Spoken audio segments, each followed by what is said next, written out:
Bonjour à tous, vous êtes sur Info 83. Je suis aujourd'hui en présence de Patrick Martin. Patrick Martin, bonjour. Bonjour. Vous êtes président délégué du MEDEF, le Mouvement des entreprises de France. Vous êtes en visite à Toulon à l'occasion de l'Assemblée générale du MEDEF. Pour traduire, président délégué du MEDEF, vous êtes le numéro 2 de cette organisation patronale. Quel est votre regard justement sur cette Assemblée générale qui vient de se tenir? Qu'est-ce que vous retenez de cette rencontre avec les entrepreneurs?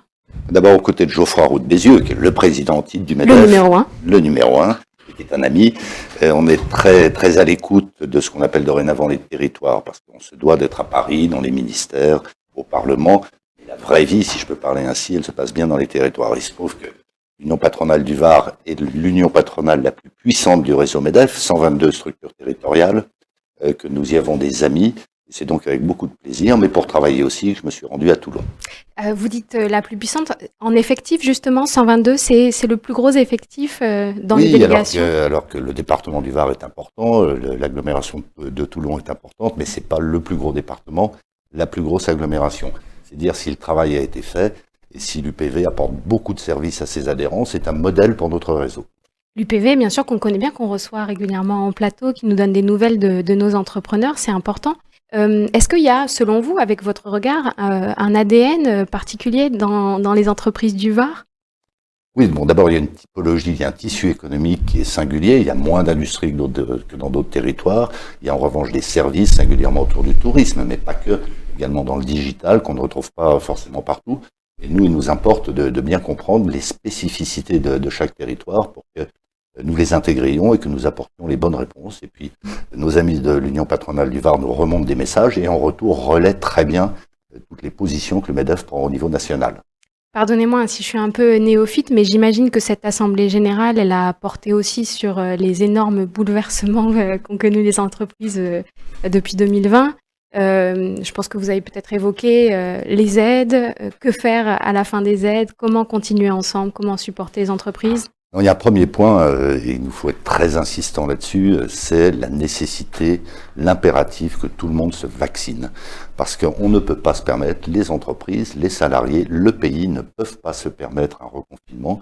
Et c'est singulièrement vrai dans des territoires qui dépendent beaucoup du tourisme, des voyageurs, du tourisme international.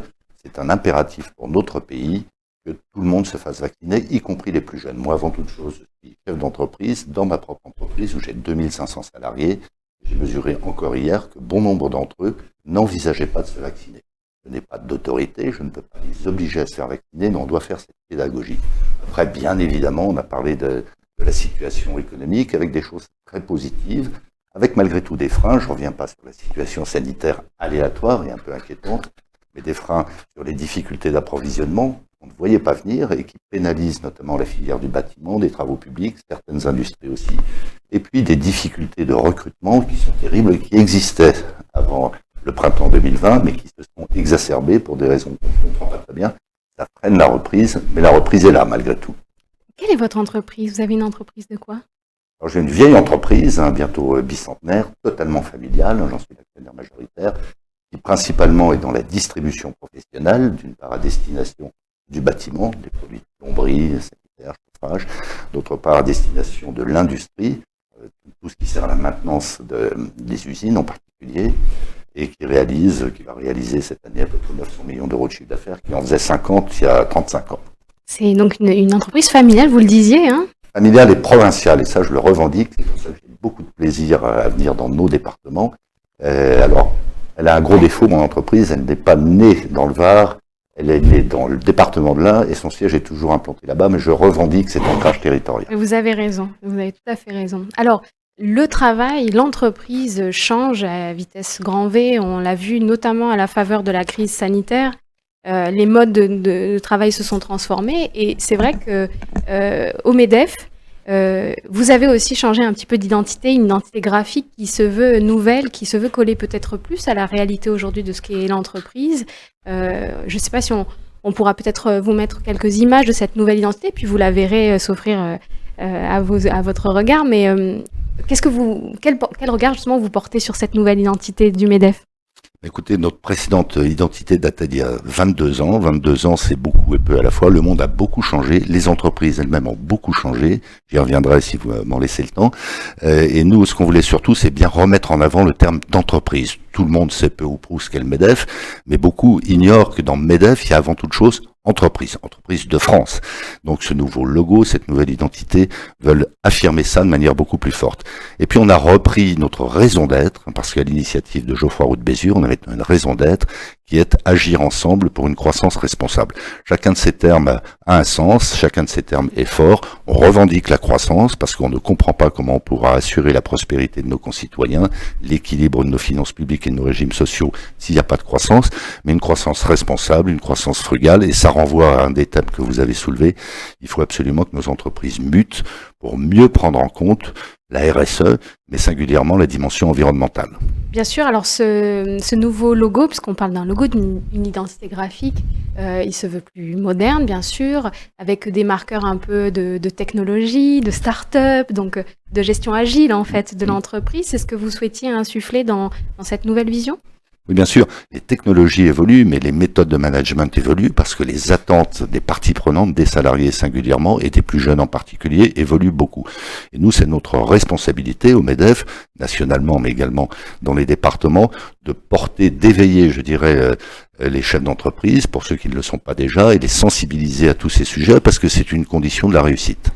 Alors vous me disiez, laissez-moi une minute pour vous parler de ces entreprises qui ont changé, de ce travail qui a changé. Qu'est-ce que vous aimeriez en dire ? Dire qu'on a devant nous des défis considérables autour du digital, autour entre guillemets du verdissement des process de fabrication, des offres, et puis d'énormes sujets sur la formation. Et on regarde, les entreprises quand même ont traversé une période difficile, même si la catastrophe n'est pas venue. L'État a beaucoup soutenu l'économie. On le remercie. Maintenant, il faut sortir progressivement de ces systèmes de soutien. Il n'en demeure pas moins que, par exemple, pour illustrer mon propos, il y a une loi climat et résilience qui va être votée prochainement. Le chiffrage qu'on en fait, c'est que, précisément dans cette perspective environnementale, les entreprises, sur les prochaines années, supporteront entre 30 et 60 milliards d'investissements ou de charges supplémentaires. Et nous, on doit les préparer. On doit également faire valoir au pouvoir public que tout ça ne se fera pas d'un claquement de doigts. Bien sûr, donc vous avez un petit peu de travail, si je comprends, du Beaucoup pain de sur la travail, planche. mais c'est passionnant. C'est vrai de mon ami Gérard Cerruti, on a deux vies avouables. Hein.